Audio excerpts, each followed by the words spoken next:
Patuloy na umiinit ang usapin tungkol kay dating presidential spokesperson Harry Roque matapos lumabas ang ulat na umano'y nadeni ang kanyang aplikasyon para sa asilum sa Austria. Kung mapatutunayang tama ang impormasyong ito, maaari itong magkaroon ng malaking epekto sa mga susunod na legal na hakbang na kanyang kakaharapin. Ang asilum ay isang proteksyong ipinagkakaloob ng isang bansa sa isang taong nagsasabing maaari siyang makaranas ng pag-uusig o panganib kapag bumalik sa kanyang sariling bansa. Ngunit kapag ang aplikasyon para sa asilum ay hindi naaprubahan, ipinapahiwatig lamang nito na hindi nakita ng bansang pinag-applyan ang sapat na legal na batayan upang ibigay ang proteksyong hinihingi ng aplikante. Mahalagang linawin na ang pagkakadeni ng asilum ay hindi nangangahulugan ng agarang pag-aresto o agarang deportasyon.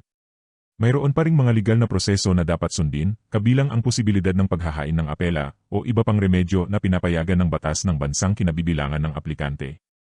Kasabay nito, mas tumitindi rin ang interes ng publiko dahil sa patuloy na pagkilos ng pamahalaan laban sa mga personalidad na pinaghahanap ng batas. Mismong ang Department of the Interior and Local Government ay nagpahayag na hindi tumitigil ang gobyerno sa paghahanap kina Senator Ronald Bato de la Rosa at Harry Roque. Patuloy umanong isinasagawa ng mga otoridad ang iba't ibang estratehiya upang mapabilis ang manhunt operations. Layunin nitong matukoy ang kanilang eksaktong kinaroroonan at maisagawa ang mga kinakailangang legal na hakbang alinsunod sa umiiral na batas. Sa kaso ni Senator Ronald Bato de la Rosa, huling naiulat na nakita siya noong May 13 nang dumalo siya sa sesyon ng Senado. Pagkatapos nito ay wala na siyang pampublikong paglitaw. Hinahanap siya matapos maglabas ng warrant of arrest ang International Criminal Court kaugnay ng investigasyon sa kampanya laban sa iligal na droga noong administrasyon ni dating Pangulong Rodrigo Duterte. Samantala, si Harry Roque naman ay hinahanap ng korte sa Angeles City, Pampanga dahil sa kasong human trafficking na may kaugnayan sa kanyang umano'y pagkakasangkot sa operasyon ng Philippine Offshore Gaming Operator. Kung totoo ngang hindi naaprubahan ang kanyang asylum application, maaaring lumiit ang mga legal na opsyon ni Harry Roque upang manatili sa bansang kanyang kinaroroonan. Gayunman, hindi pa rin ito nangangahulugan na otomatiko siyang ibabalik sa Pilipinas. Ang anumang magiging hakbang ay mananatiling nakasalalay sa batas ng Austria, sa mga umiiral na internasyonal na kasunduan, at sa magiging desisyon ng mga kinaukulang hukuman at otoridad. May mga usapan din tungkol sa posibilidad ng paglalabas ng Red Notice ng International Criminal Police Organization.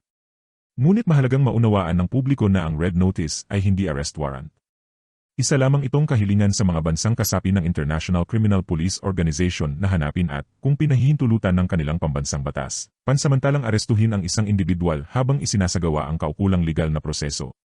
Sa madaling salita, kahit magkaroon ng Red Notice, hindi pa rin nawawala ang pangangailangang sundin ang due process. Ang bawat bansa ay may sariling batas na sinusunod bago ipatupad ang anumang pag-aresto o extradition. Habang tumatagal, lalong nagiging sentro ng atensyon ang kaso ni Harry Roque. Kung mapapatunayang wala na siyang legal na proteksyon sa bansang kanyang kinaroroonan, maaaring maging mas mabilis ang koordinasyon ng iba't ibang ahensya upang isulong ang mga susunod na legal na hakbang. Gayunpaman, ang lahat ng ito ay nakadepende pa rin sa mga opisyal na desisyon ng mga otoridad at sa tamang proseso ng batas. Patuloy nating abangan ang mga susunod na development sa kasong ito, dahil anumang opisyal na hakbang na gagawin ng mga otoridad ay maaaring magkaroon ng malaking epekto, hindi lamang kay Harry Roque, kundi maging sa iba pang mga kasong may kaugnayan sa isyong ito.